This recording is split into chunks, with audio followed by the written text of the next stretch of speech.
चैत्र नवरात्रि के बहुत ही पावन पर्व चल रहे हैं। चैत्र नवरात्रि में माँ दुर्गा के लिए किए गए उपाय, पूजा पाठ, कन्या पूजन से आपकी जो मनोकामना होती है वो बहुत जल्दी पूरी हो जाती है। नवरात्रि के दिनों में कन्या पूजन कराने से घर में सुख समृद्धि आती है, जो भी आपकी मनोकामना होती है वो पूरी हो जाती है।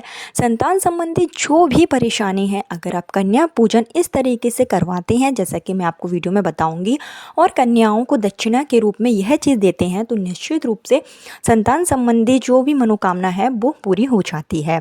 अगर आपकी शादी को काफ़ी समय हो गया है, 5 साल, 10 साल या उससे भी अधिक हो गए हैं, और अभी तक अगर आप संतान सुख से वंचित हैं, तो नवरात्रि के दौरान आप कन्या पूजन जरूर करें। चाहे शारदीय नवरात्रि हो, चैत्र नवरात्रि हो, गुप्त नवरात्रि हो, किसी भी नवरात्रि में आपको कन्या पूजन जरूर करना है और कन्याओं को दान के स्वरूप यह चीज़ आपको भेंट जरूर करना है। कन्या पूजन कराना बहुत ही शुभ माना जाता है। चैत्र नवरात्रि के अष्टमी या नवमी तिथि के दिन, जिस भी दिन आप व्रत रखते हैं, अंतिम जो व्रत रखते हैं, जिस दिन आप व्रत का पारण करते हैं, उसी दिन आप कन्या पूजन कराएं तो ये बहुत ही शुभ माना जाता है। अगर आपके घर में अष्टमी की पूजा होती है तो आप अष्टमी के दिन कन्या पूजन कराएं, और नवमी के दिन होती है तो आप नवमी के दिन पूजन करा सकते हैं।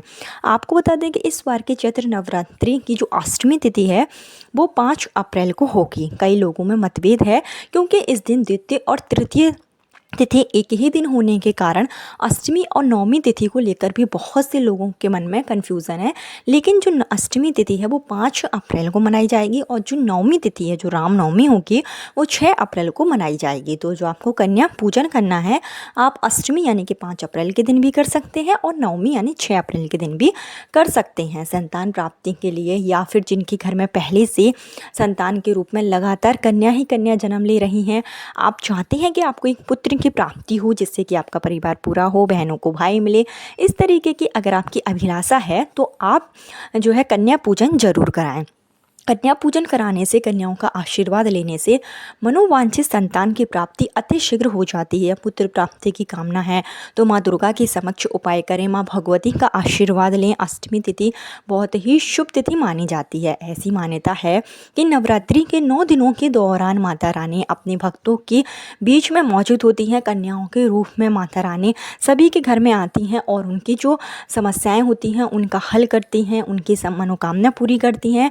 तो ऐसे में नवरात्रि के दौरान आपको भी कन्या पूजन जरूर करना चाहिए। जरूरी नहीं है कि आप 9 कन्याओं को ही पूजन कराएं। अगर आपको 9 कन्याएं नहीं मिल रही हैं तो आप एक कन्या का भी अगर पूरे विधि विधान से पूजन अर्चन करती हैं तो निश्चित रूप से आपका जो भी संतान संबंधी परेशानी होती है वो दूर हो जाती है। वैसे आप 7, 9 या 11 कन्याओं को पूजन करा सकती हैं। आपको अगर 9 साल से छोटी कन्याएं मिलती हैं तो ये और भी शुभ माना जाता है। जितनी छोटी कन्याएं होती हैं उनका अगर आप पूजन कराती हैं तो इससे आपकी मनोकामना बहुत जल्दी पूरी हो जाती है। कन्याओं का आशीर्वाद जरूर लें। जो भी निसंतान दंपत्ति हैं उनको कन्याओं का आशीर्वाद जरूर लेना चाहिए नवरात्रि के दौरान। ये बहुत ही शुभ माना जाता है। नवरात्रि के दौरान आप जब कन्या पूजन कराएं तो कन्याओं को आप दान दक्षिणा के रूप में यह चीज़ जरूर दें। ऐसा करने से आपको मनोवांछित संतान की प्राप्ति बहुत ही जल्दी हो जाएगी। क्या चीज़ आपको देना है और किस तरीके से आप कन्या पूजन कराएंगे, और आप क्या नियम है जो आपको नवरात्रि के अष्टमी और नवमी तिथि के दिन अपनाने हैं, क्या उपाय करना है, संपूर्ण जानकारी आपको इस वीडियो में दी जाएगी। लेकिन आगे वीडियो शुरू करने से पहले हमेशा की तरह आपसे मेरा निवेदन है कि अगर अभी तक आपने मेरा चैनल धर्म ज्ञान पथ को सब्सक्राइब नहीं किया है तो चैनल को सब्सक्राइब जरूर कर लीजिए। वीडियो पसंद आए तो लाइक कीजिए और कमेंट बॉक्स में जय माँ दुर्गा जरूर लिखिए, या दुर्गा माता के 900 रूप में से कोई सा भी एक प्यारा सा नाम जरूर लिखिए, जिससे कि माँ भगवती की कृपा आप पर और आपके पूरे परिवार पर हमेशा के लिए बनी रहे। आपको क्या करना है कि जब भी आप जो है कन्या पूजन कराएं तो आप अपने घर में कन्याओं को एक दिन पहले ही आमंत्रित कर दें। कन्याओं को आप अपने घर में जब भोजन कराएं तो आप खीर का भी आप जो है भोजन करा सकते हैं। आप चना और पूड़ी बना सकते हैं, हलवा पूड़ी बना सकते हैं, दही जलेबी का भी आप जो है कन्याओं को पूजन करा सकते हैं। जो भी आपका सामर्थ्य हो, जितना आपसे बन सके उतना आप कन्याओं को भोजन के रूप में दीजिए। सबसे पहले कन्याओं को आप जो भी आपके घर में कन्याएँ आएँ उनका आप स्वच्छ जल से आप पैर जरूर धोएं, और जो पैर धोया जल है उसको आप अपने पूरे घर में छिड़काव कर दें। पति पत्नी यह जल थोड़ा सा ज़रूर ग्रहण करें। ऐसा करने से जो भी परेशानी होती है, जो आपके ऊपर कष्ट होते हैं वो दूर हो जाते हैं, बीमारियां जो होती हैं वो दूर हो जाती हैं। और साथ ही साथ कन्याओं के पैर पूजन जरूर करें, कन्याओं को और आप लगाएं और इसके साथ ही तिलक करें कन्याओं को। और आप इससे पहले जब आप कन्या पूजन करेंगे तो उससे पहले आपको अपने घर में माता दुर्गा के समक्ष लंबी बाती का दीपक प्रज्वलित करके माँ दुर्गा की जो प्रिय चीज़ें हैं वो उन्हें आप अर्पित करें। अष्टमी और नवमी के दिन आप 16 श्रृंगार की चीज़ें माता दुर्गा को जो है चढ़ाएं। और इस दिन आप चना पूड़ी का जो भोग है वो लगाया जाता है। और फल भी आप चढ़ा सकते हैं। फल में केला, जो कि दैवीय फल माना जाता है, तो एक केला आपको माता रानी को जरूर चढ़ाना है। और इसके साथ ही जो आप कन्या भोजन कराएंगे, कन्या पूजन कराएंगे, तो उसमें आप जो 9 कन्याएं होंगी उनका आपको सभी कन्याओं को जो है दान के रूप में आपको एक एक केला ज़रूर देना है। केला देने से नवरात्रि के दौरान केला अगर आप दान करते हैं तो इससे पुत्र प्राप्ति के प्रबल योग बनते हैं। जो आपकी मनोकामना होती है वो पूरी हो जाती है। और इसके साथ ही कन्याओं का आप जो है श्रृंगार कर सकते हैं, तिलक लगा सकते हैं, रोली, अक्षत, कुमकुम लगाएं। हो सके तो 9 कन्याओं को अगर आप वस्त्र दे सकते हैं तो 9 कन्याओं को वस्त्र दें। नहीं दे सकते हैं तो आप एक कन्याओं को, किसी भी एक कन्या को आप वस्त्र ज़रूर दें। वस्त्र नहीं दे सकते हैं तो एक लाल कलर की चुन्नी आप वो कन्याओं को ज़रूर उड़ाएं। एक कन्या को उड़ा सकते हैं।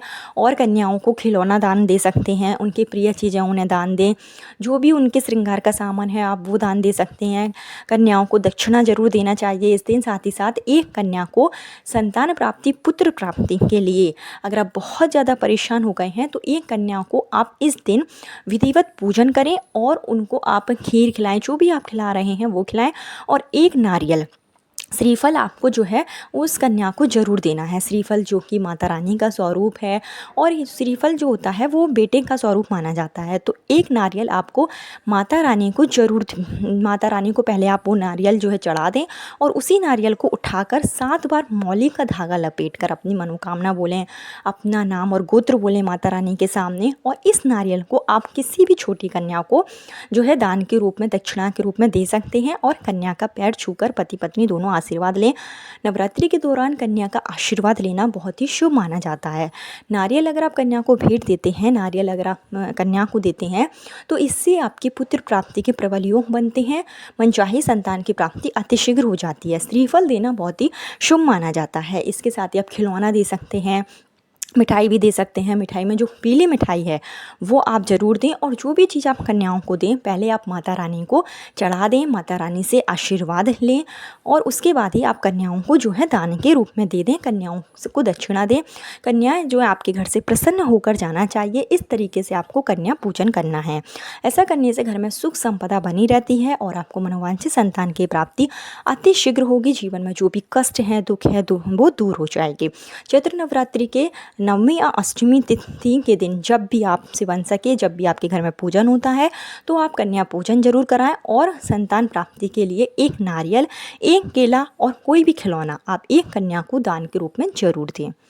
इसके साथ ही नवरात्रि के दिन में आप माता दुर्गा के मंदिर में जाएं और एक पान के पत्ते पर 2 बतासे और 2 फूल वाली लौंग, जो लौंग है वो आपको घी में भिगोकर माता रानी को प्रसाद के रूप में उसी पान के पत्ते पर रखकर चढ़ानी है। और माता रानी से आपको झोली फैलाकर प्रार्थना करनी है कि मेरे जीवन में बहुत कष्ट है, मुझे संतान की प्राप्ति नहीं हो पा रही है या पुत्र प्राप्ति की चाह है, तो वो आपको माता रानी के सामने बोलना है। माँ भगवती की कृपा से आपकी सूनी गोद बहुत जल्दी भर जाएगी। लौंग का जोड़ा चढ़ाने से भी माता रानी बहुत जल्दी प्रसन्न हो जाती हैं। तो आप यह उपाय भी जरूर कर लें। इसके साथ ही नवरात्रि के दौरान आप एक छोटा सा टोटका कर सकते हैं। अगर जिस भी महिलाओं को पुत्र प्राप्ति की कामना है और आपके घर में पहले से 2 या 3 कन्या जन्म ले चुकी हैं तो आप एक छोटा सा टोटका ज़रूर करें कि आपकी जो सबसे छोटी कन्या होगी वो छोटी कन्या को आपको उस दिन नवरात्रि का अष्टमी या नवमी तिथि के दिन आप दही जलेबी खिलाएं। और इसके साथ ही आप जो छोटी कन्या है उसके पैर धोकर पति पत्नी दोनों इस जल को ग्रहण करें और कन्या का आशीर्वाद लें। कन्या का विधि पूजन करें। जो सबसे छोटी कन्या होगी उसका आपको आशीर्वाद जरूर लेना है। चुन्नी उड़ा सकते हैं, जो भी आपसे हो सके छोटी कन्या को इस दिन आप प्रसन्न जरूर करें।